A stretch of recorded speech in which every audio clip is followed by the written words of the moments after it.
Welcome to the Heartbreak to Happiness Show with Sarah Davison. If you're struggling with a breakup and you feel shocked, angry, betrayed, devastated, or sad and alone, then this podcast is for you. Best-selling author and award-winning host Sarah Davison shares how you too can get on with your life to heal, grow, and move from heartbreak to happiness. Here's your host, Sarah Davison. Welcome back to the show. And today, my guest is Brian Muldoon. Now, Brian is a very special person in my life. He is a great friend of mine and his wife, Janice. They have both been incredible support for me as friends, but also as coaches and business mentors as well. So we teamed up, must have been 4 years ago now, to put together some marketing ideas to help me grow my business, which were extremely successful. They do come in and talk to my coaches too, to train them in my training school, the International Divorce Coach Center of Excellence. But Brian is one in a million. And that's why I've invited him to come on today and speak to me, because I want you guys to know about him. He is a phenomenal coach. And it takes a lot for me to say that about a coach. I've been coaching for 27 years and I know a lot of amazing coaches. Brian is one of the very best I've ever met. And he's also coached me through some real times in my life where I needed support. And I can tell you, he is second to none. So I am super excited to welcome my dear friend, Brian Muldoon, to the show. Welcome, Brian. Oh, it's so great to be here. And yeah, like you said, dear friend, it's my pleasure. Oh, I'm super excited to have you as my guest. I mean, I just explained in the intro a little bit about what a phenomenal coach you are. And I've obviously been coached by you, a really tough time in my life. You stepped up and really supported me through something that was cripplingly traumatic, I think probably is how I would put it. And I know that you've helped lots and lots of other people. You've got so many skills, Brian, and I know that's come from life experience. So please, for everyone listening, why don't you share some of your story with us? Yeah, I mean, well, thank you for that. I really appreciate that. Yeah, I mean, for me, I think that,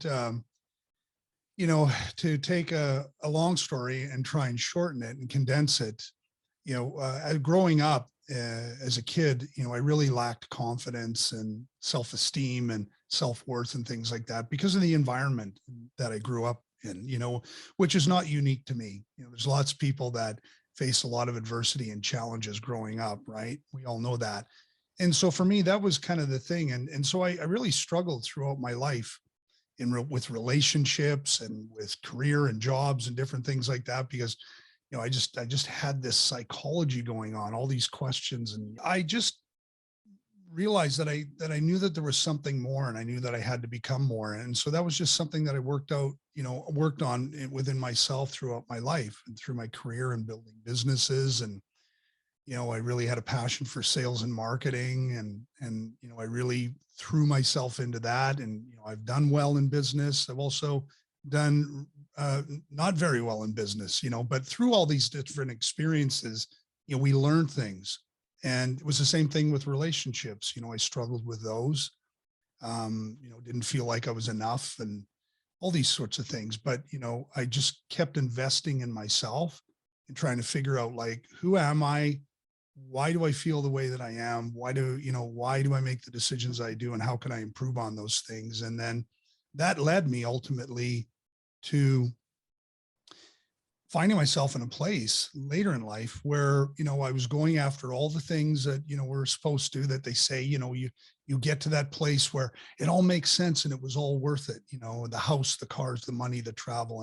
And I got all those things, but yet emotionally, I still wasn't in a good place. I didn't feel fulfilled. I didn't feel like I had a sense of purpose. And that's really when I went on that journey of self-development and really investing in myself, like I said, figure out, how can I become a better person to experience more happiness, more joy, and to really, I think, contribute in every area of my life beyond my own needs because that's what I realized, is that I was really caught up in the story that I had about who I was. And I had to get out of that and start figuring out how I could become more. And so that's kind of like my journey to where I'm at today, you know, which is my passion, which is really supporting people and helping them get past their own blocks, you know, their own maybe questionable beliefs about themselves, their own story, so that they can have that breakthrough and really get in alignment with who they actually are. Yeah, I mean, I've obviously worked with you for probably 4, maybe 5 years now. I don't know, a long time.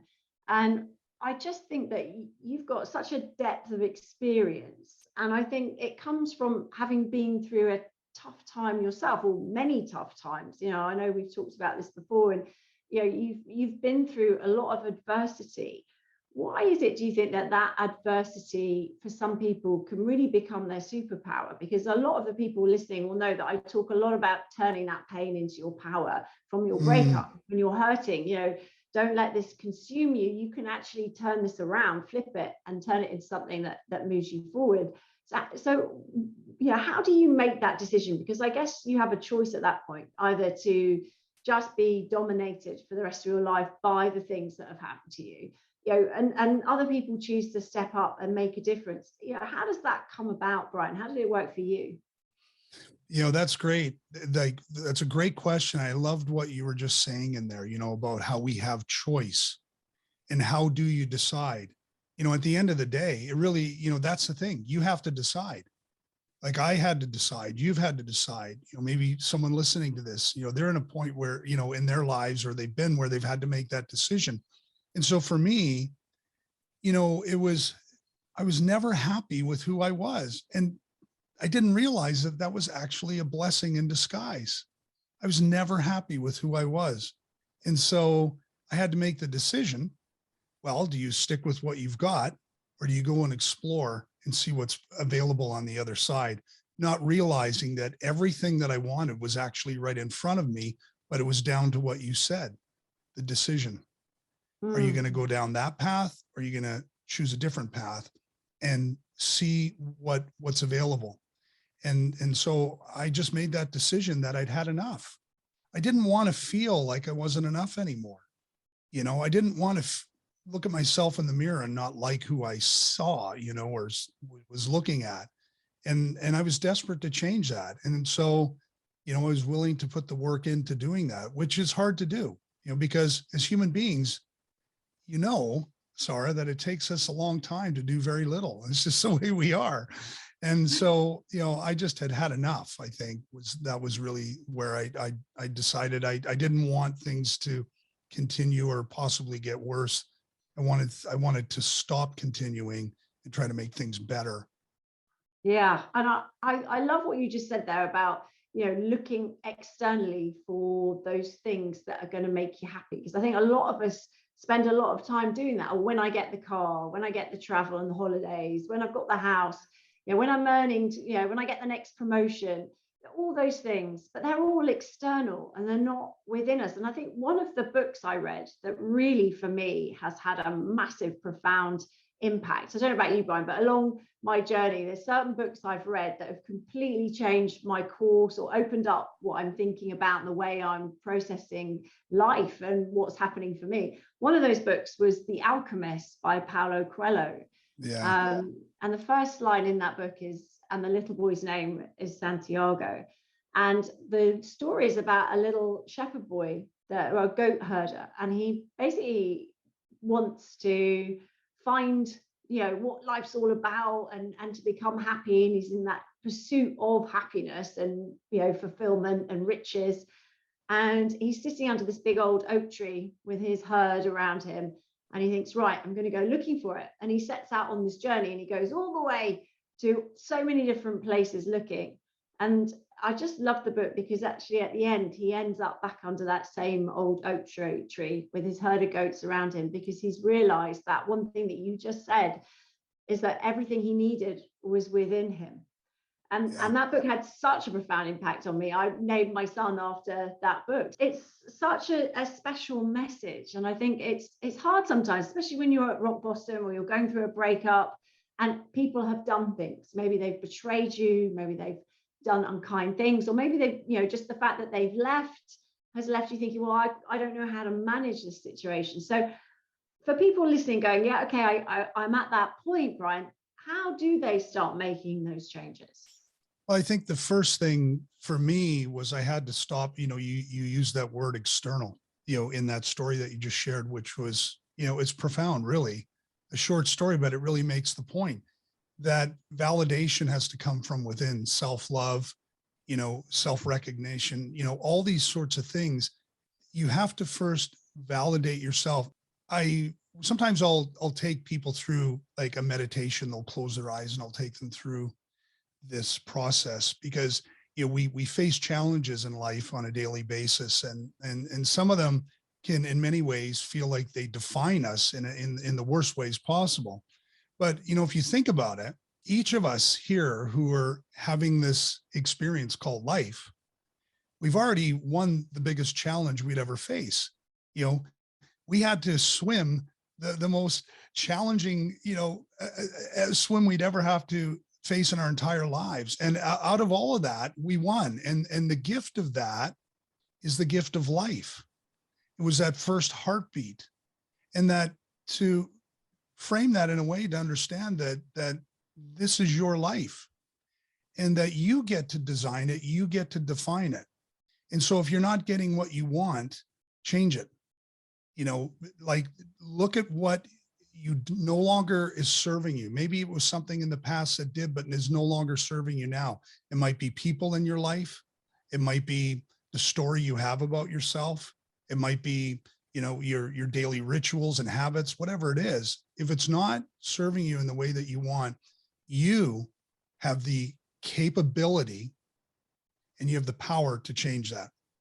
Oh, I love that. If you're not getting what you want, change it. I mean, it's so simple, but super powerful.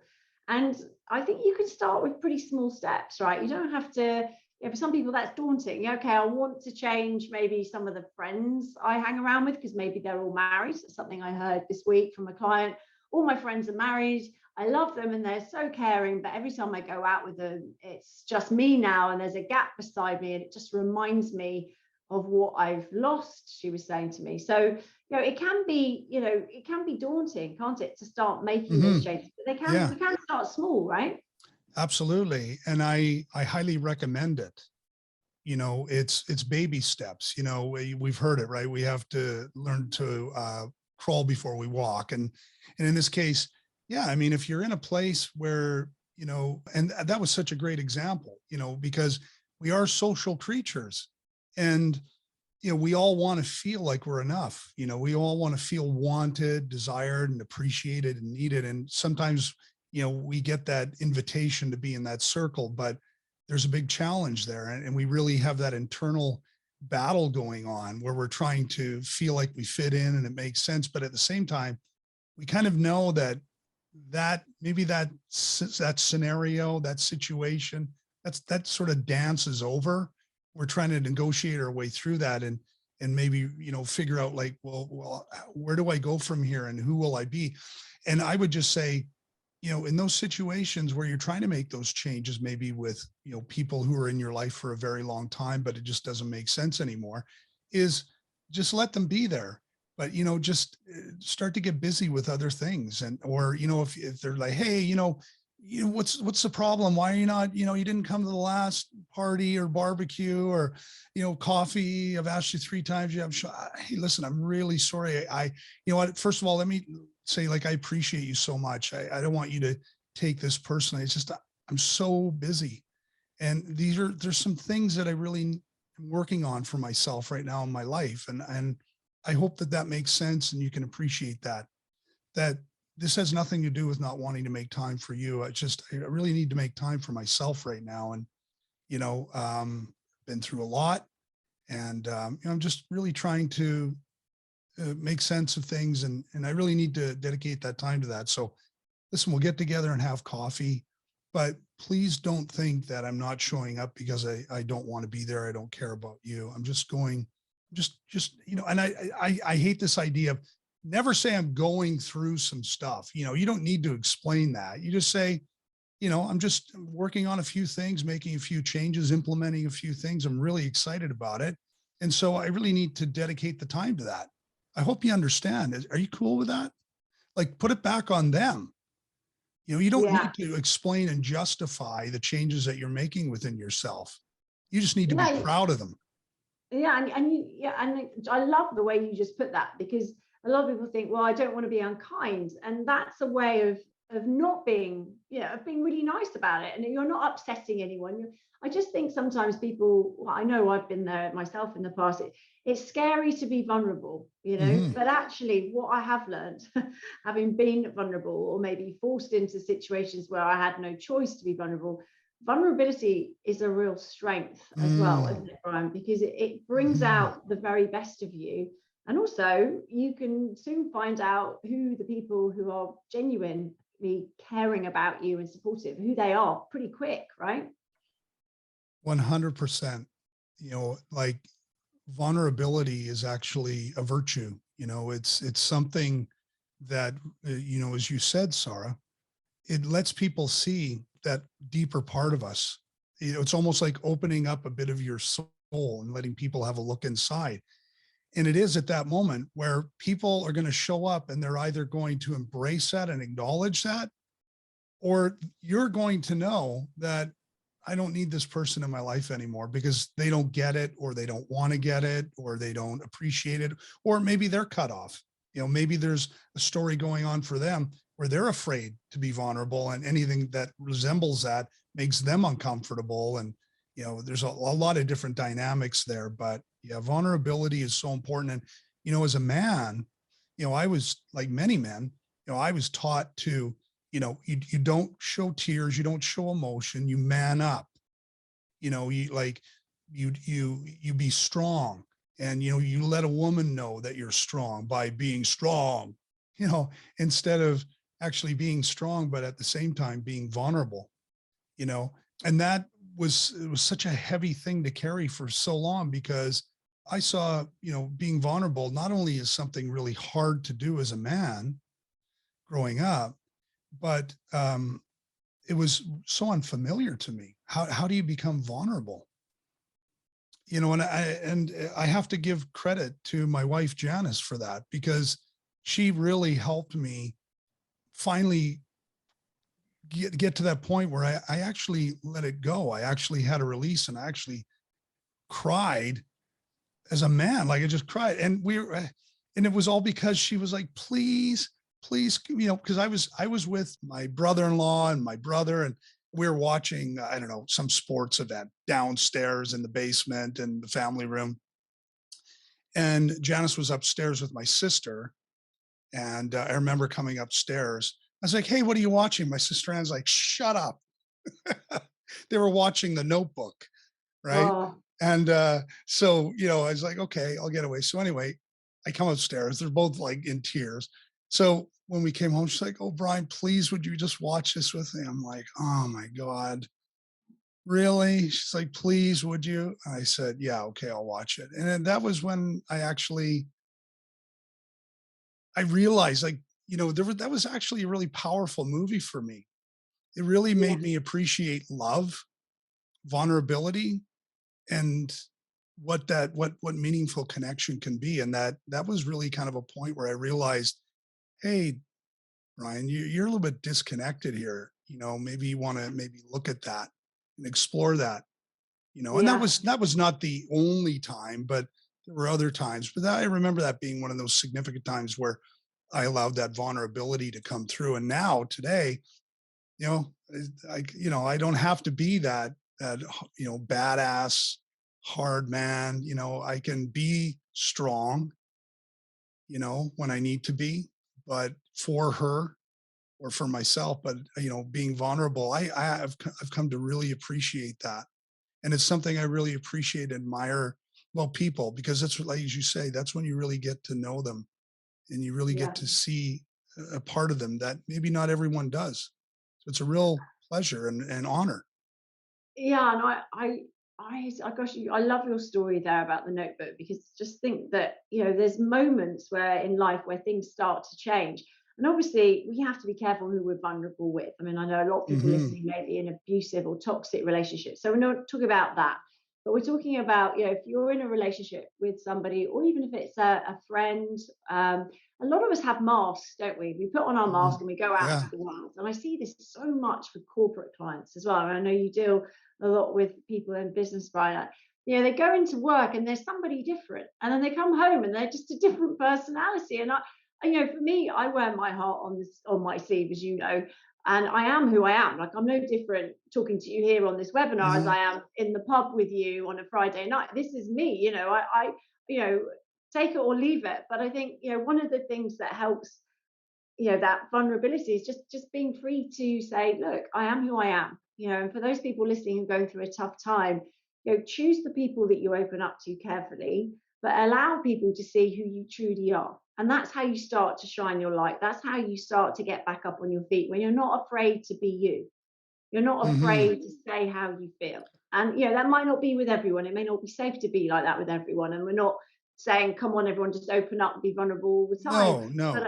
But I think there's a strength of character that you build by allowing people to see. If they're not the right people for you in your life right now, they'll go. If they're not the right people, or they show you a side that isn't kind on the way, as you go through that. I talked earlier, touched a little bit on the fact that I went through a very traumatic time about 2 years ago. And you were one of the people that stepped up in the biggest way for me, Brian. And I know you were always there and supportive me through. And I mean, I guess I was extremely vulnerable at that time because my whole life was turned upside down.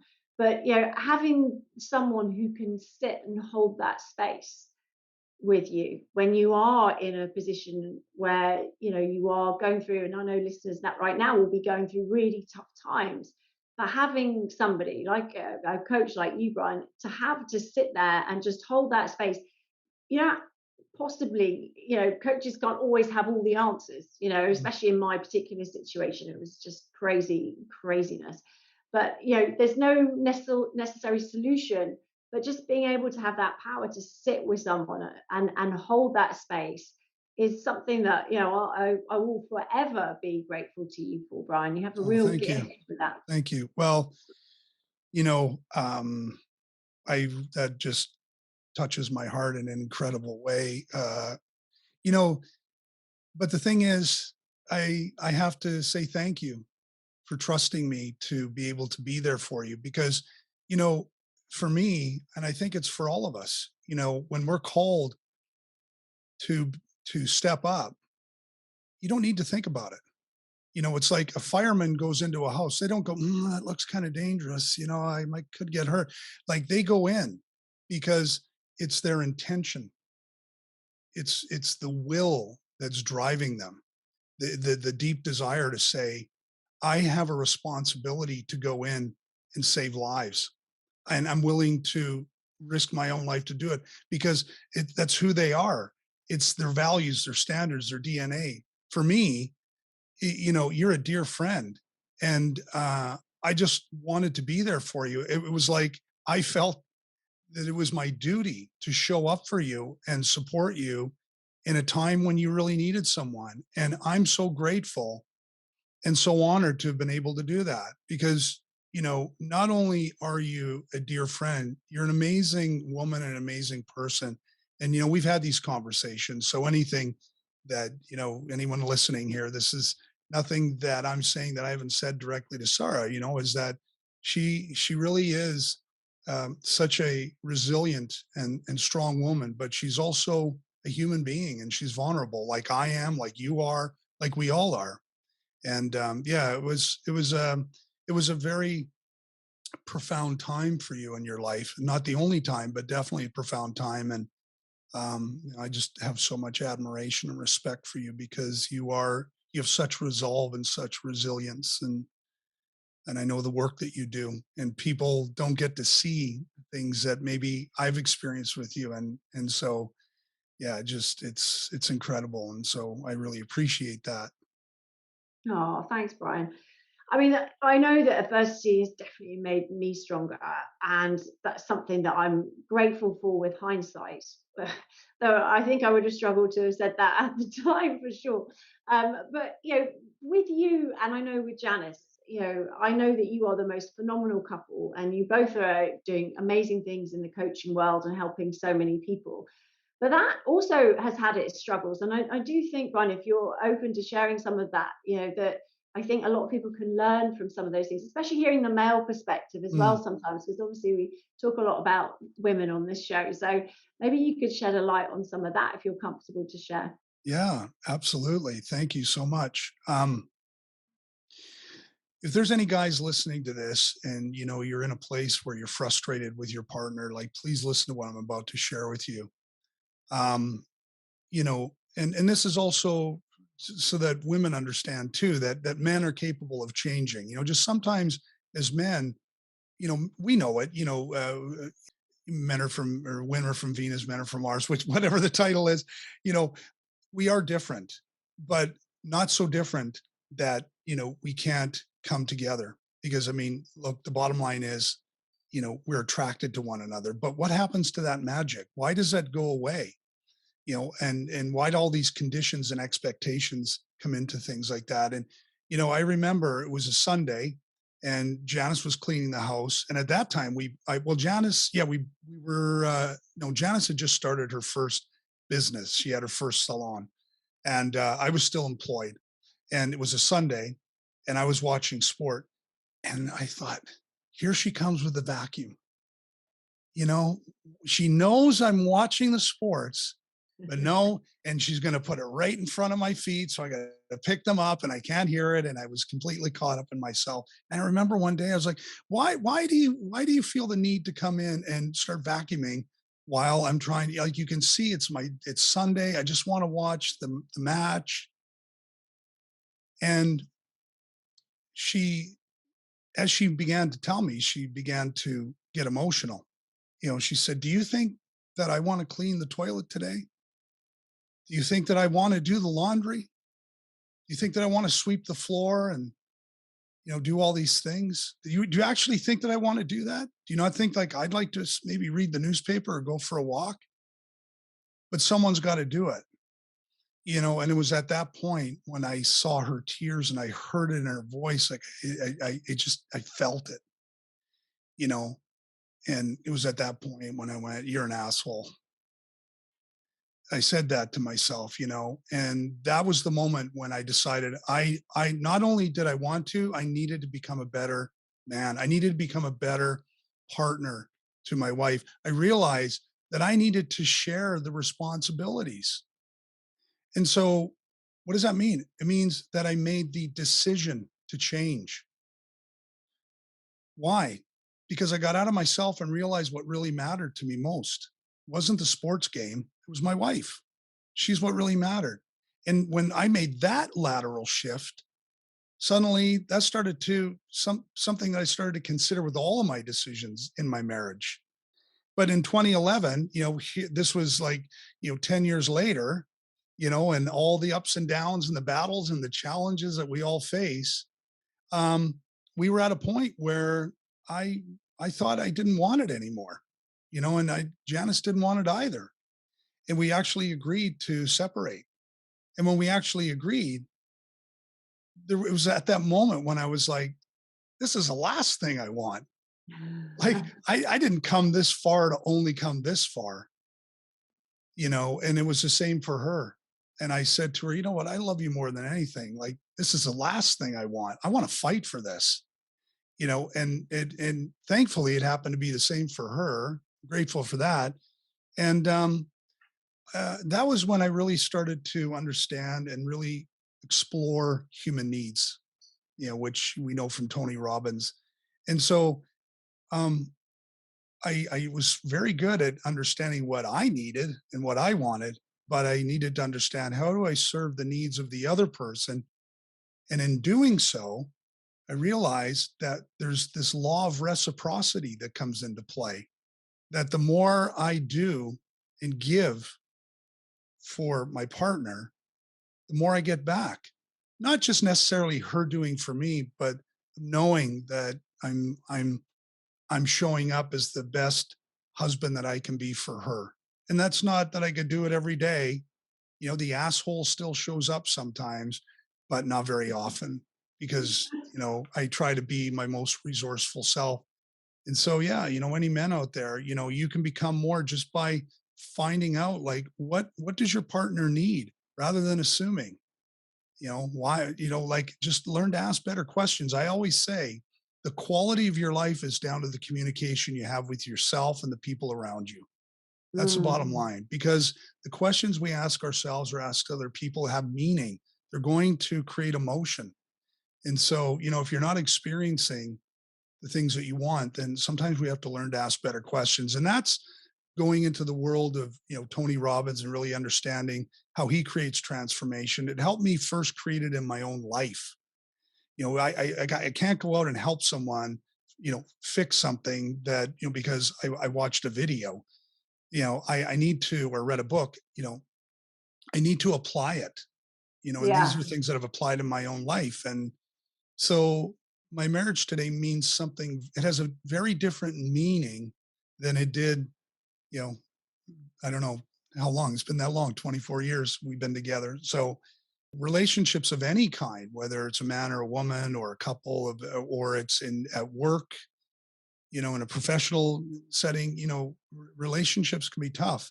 But when we can become effective in our own communication, then also understanding what is this person actually really asking for rather than assuming what it is, suddenly we get a whole bunch of different information. And then we can figure out how we can support them in a way that they feel understood, feel validated, and they feel valued, which, makes them feel a great sense of worth and significance. And when you feel like that, you feel good about yourself. And so when somebody does enough good things for you, you just kind of want to do it back for them, don't you?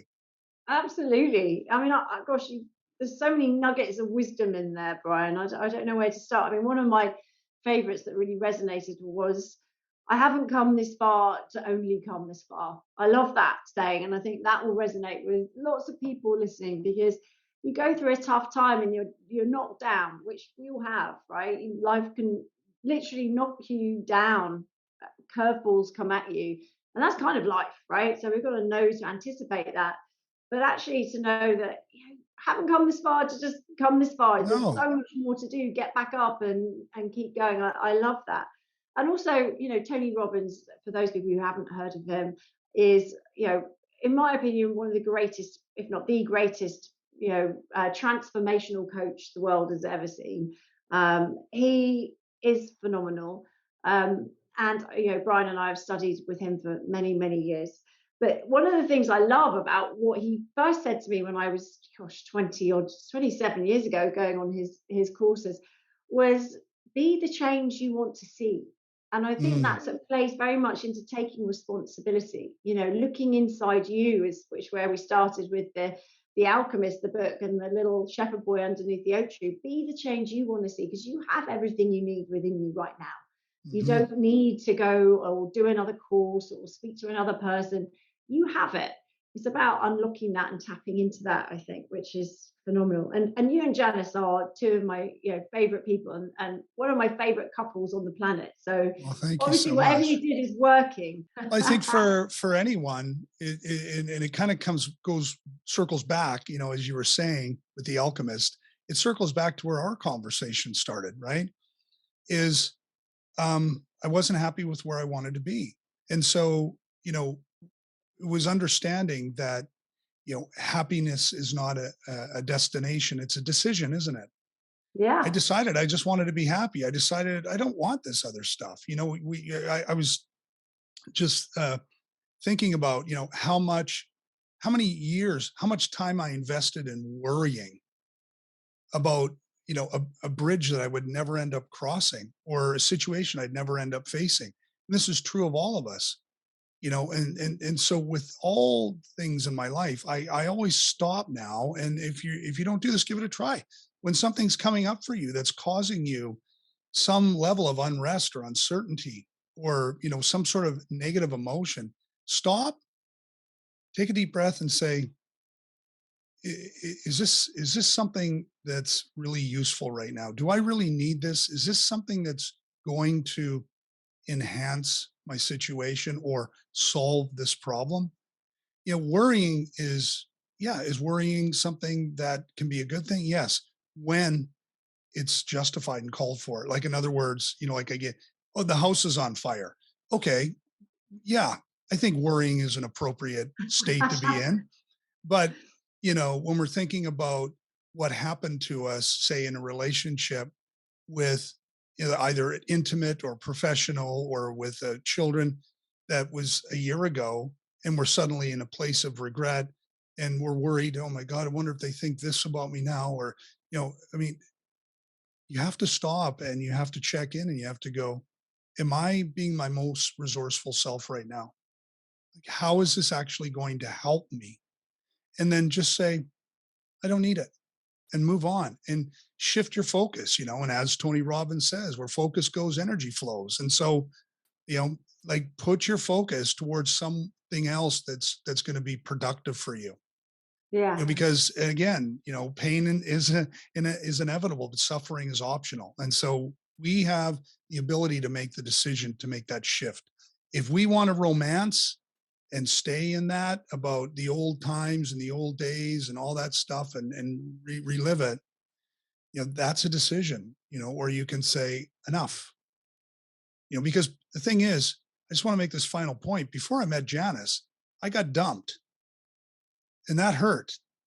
And I remember driving past the house where I was living with this person, this woman, and seeing someone else's vehicle outside, because broke up. I got to go out. I got to validate myself. I'm going to get my mates and we're going to go to the pub. You come home with your tail between your leg because you've got this thing, I'm needy, on your forehead. Yeah. So, of course you're heading home. And we drove past that way and I saw that car, and of course I knew, and that was sort of a sinking feeling that came, I guess I wasn't enough and all these sort of things because I didn't have those tools like that I have today then. And, but the thing is, I remember waking up the next morning and it was funny, I said to myself, well, you can either be sad and upset and beat yourself up over that, or you can say, maybe she actually wasn't the right person. And now I'm in a position where I can actually meet the person I'm meant to be with. And guess what? That's exactly what happened. So, in many ways, I'd like to say thank you to her, you know, um, sort of, but, Well, I often say thank you to my ex because he's obviously, I've obviously created a business that I love and helps a lot of people around the world. So, I think thanking your ex sometimes for the tough times, which have led to better times, I yeah. think is always a nice way to do it. So, Brian, you're amazing. For people listening who think, I'd really like to contact Brian, find out more, maybe get some coaching with you, how do they find you? Yeah. So maybe if we can drop some links in the description of the podcast, obviously, but you can go to coachbm.com. So that's like coachbrianmuldoon.com. So it's just abbreviated. So www.coachbm.com. Or if you want to reach out to me directly, just send an email to support@coachbm.com. And I'd be happy to respond to anything.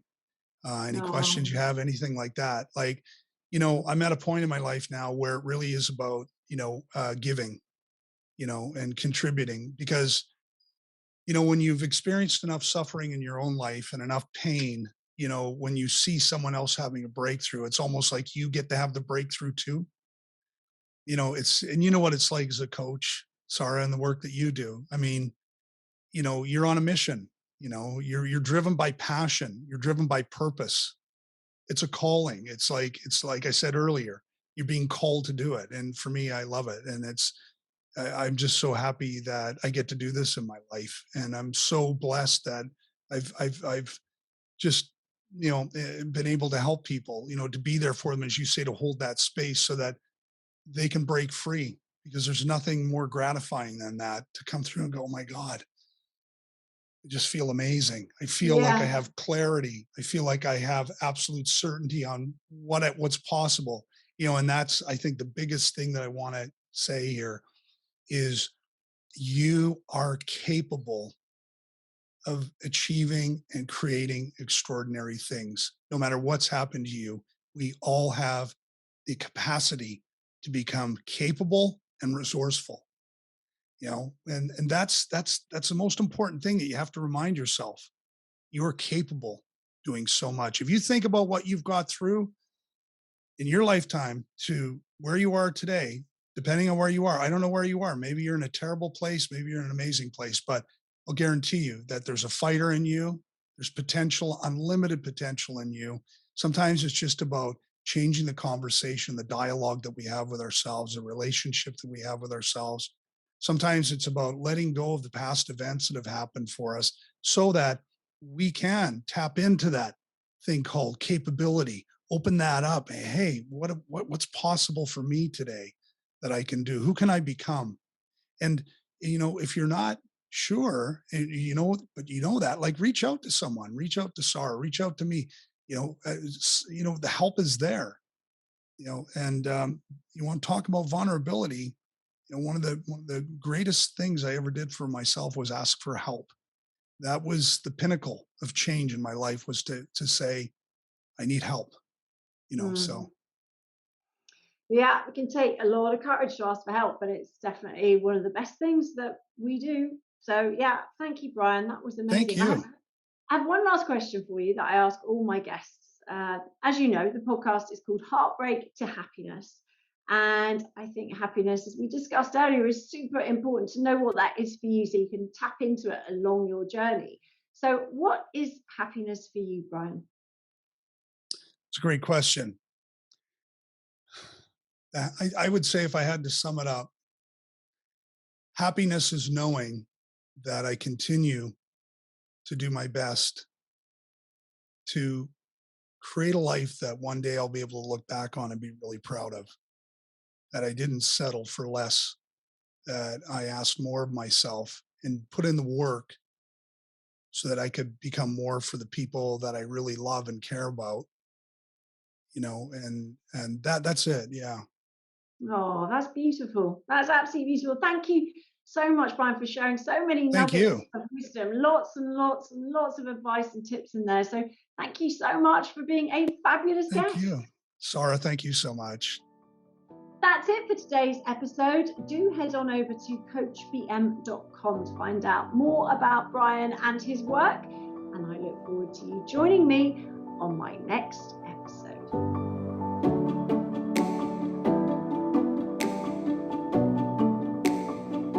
That's it for today's episode of Heartbreak to Happiness. Don't forget to subscribe and leave a review to win a free ticket to Sarah's virtual Heartbreak to Happiness retreat. This is a transformative combination of live webinars with Sarah herself, coupled with her empowering online video program designed to help you cope better with your breakup and start feeling happy again. For more details, head on over to heartbreaktohappinesspodcast.com, where you can also get a copy of Sarah's gift. Thank you, and join us again on the next episode for another dose of Heartbreak to Happiness.